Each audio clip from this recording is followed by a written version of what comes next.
Aragon के राजकुमार Belmont पर आ गया है ताबूत की पहेली में अपने हाथ आजमाने का। पोतिया राजकुमार को पहेली के नियम बताता है। यदि वह उस ताबूत को चुनता है जिसमें उसका चित्र है तो वे तुरंत शादी कर लेंगे। यदि वह विफल रहता है तो उसे दूसरे शब्द के बिना प्रस्थान करना होगा। आरागॉन जोड़ता है कि वह 3 और शर्तों के लिए शपथ से बंधा है। एक, किसी को भी यह बताने के लिए नहीं कि उसने किस कास्केट को चुना। 2, विवाह में किसी अन्य महिला का हाथ कभी नहीं लेना चाहिए यदि वह असफल हो जाए। और 3, यदि वह विफल रहता है तो तुरंत छोड़ दे। पोतिया पुष्टि करता है कि जो कोई भी उसे लुभाना चाहता है उसे सहमत होना चाहिए अग्रिम में इन शर्तों में से प्रत्येक के लिए। एक बार फिर शेक्सपियर पहेली के कानूनी प्रभाव पर जोर देने के लिए बहुत लंबाई तक जाता है। यदि उसे गलत तरीके से व्याख्या करनी चाहिए तो राजकुमार एक वारिस का उत्पादन करने में असमर्थ होगा। वह अपने भविष्य को रोक देगा। 3, चेस्ट पर शिलालेखों पर आरागॉन पहेलियां।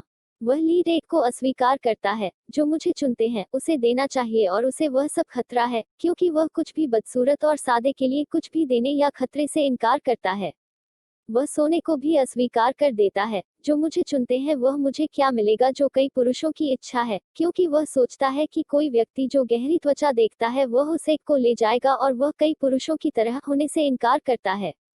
अंत में वह एक रजत की ओर मुड़ता है। जो मुझे पसंद करता है उसे उतना ही मिलेगा जितना वह हकदार है। 36, वह नोट करता है कि दुनिया कितनी बेहतर होगी यदि हर आदमी केवल वही ले जो वह योग्य था और कुंजी मांगता है।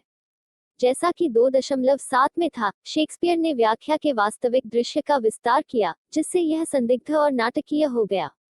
और एक बार फिर यह निर्धारित करने के लिए संघर्ष की क्या सोना, चांदी या सीसा प्रेम को स्पष्ट रूप से प्यार और लालच या वाणिज्य से जोड़ देगा जो जेसिका के उत्थान के दौरान एक साथ दिखाई दिया। पोतिया उसे देता है। लेकिन जब आरागॉन ने ताबूत को खोल दिया तो उसके अंदर एक ब्लिंकिंग इडियट का चित्र और एक तुकबंदी है जो उसे एक मूर्ख के रूप में दिखाती है और उसे बेलमोंट छोड़ने का निर्देश देती है। परेशान और निराश आरागॉन ने टिप्पणी करते हुए कहा कि वह अपनी शपथ रखेगा और धैर्य से उस भाग्य को सहन करेगा जो उसने कमाया है। वह अपने प्रवेश के साथ बाहर निकलता है।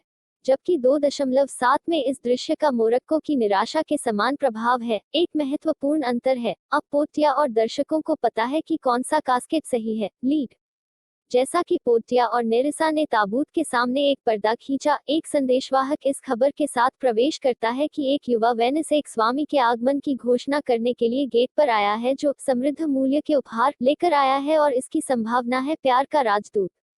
पोतिया बहुत उत्साहित है। नेरिसा ने कहा कि उसे उम्मीद है कि वियतनामा बासनियो है। 1.2 में व्यक्त की गई निराशा और शक्तिहीनता की भावना को प्रतिध्वनित करने के बाद पोतिया ने बासानियों के आगमन के साथ उत्साह की पहली वास्तविक झलक दिखाई।